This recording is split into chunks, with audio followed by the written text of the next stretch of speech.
Happy Finals Day, people.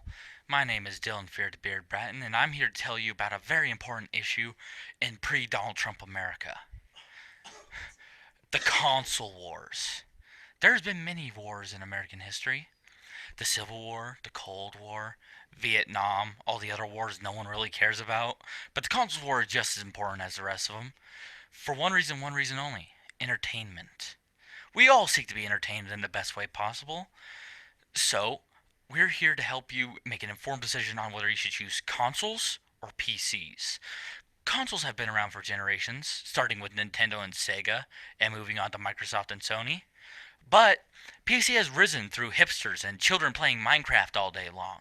But it is a very good competitor nowadays, thanks to things like Counter Strike, Team Fortress 2, and the such. So I'm going to tell you the pros and cons of each and help you make your decision. Let me tell you all about the pros of owning a console.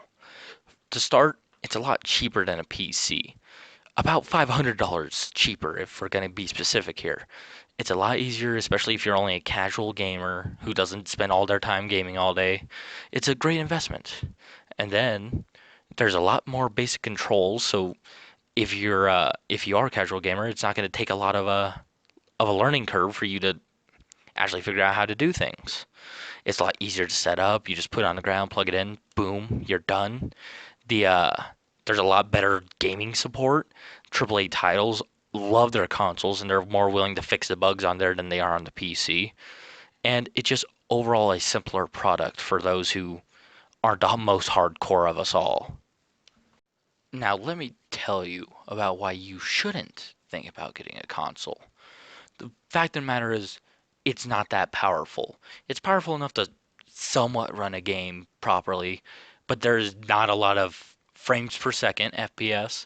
There's a lot of lag, and really the online aspects of it can be just utter garbage sometimes.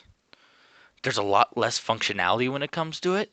There's not enough storage. There's a lot more hacks. It's just a lot less safer than what a PC would be. There's also the fact you have to pay to use your own internet. How much of a slap in the face is that? That they expect you to pay $60 a year just to use a service that you already pay money for. That's just terrible. When it comes to the pros, the PC gaming argument, there's generally a couple things that stand out. The PC is generally more powerful when you put enough money into it. You'll be able to run with this power. You'll be able to run games at a better frame rate, better graphics, which will increase the experience for you. The games you buy are cheaper through sites like G2A and Greenman Gaming. They're all cheaper than release for consoles. There's tons of games to choose from. If you like RPGs, shooters, or point and click adventure games, you can find what you need. When it comes to the console debate versus PCs, generally for the PC's cons of why you wouldn't want to buy one, it's more expensive at the very beginning. It's about $800, give or take, to get a capable gaming PC that can run everything on high settings, versus a console that you can just plug and play right out of the box for $300 to $400. The AAA support for big titles like Call of Duty and Battlefield are generally better on the consoles, as they're generally easier to access for people and make it available for people to play. When it comes to building your own computer, you have to have a decent knowledge to actually put the parts together and build it in an efficient and selective manner. Uh, Over the years, the PC tends to degrade with graphics as they tend to change and upgrade through the scope of things. You generally have to change that to match what your PC can handle if you want to play games at the highest settings still. When it comes to modding games, which is a prominent thing to do on the PC side of things, it's generally pretty hard to mod things unless you have something like Steam that automatically installs them for you. The real question is, how do you compromise on something like this? Well, I know what you're thinking, LeClaire. I'm sure you're sitting there at your desk, rolling your eyes, sighing, thinking that all of us are going to take the easy way out and say, "Aw, you just need to go with the one that follows your heart."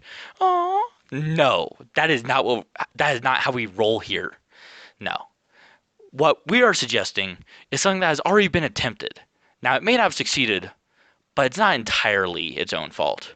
The Steam Box is an invention by the company Valve that tried to integrate all the necessities of console and PC gaming. It failed due to a smaller market and a horrible controller design.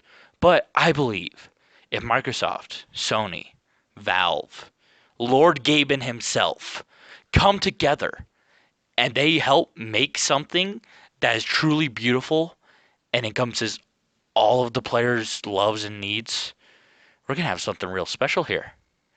We're going to finally have an end to the console war and maybe a golden era of video games. Thank you, and please tip us.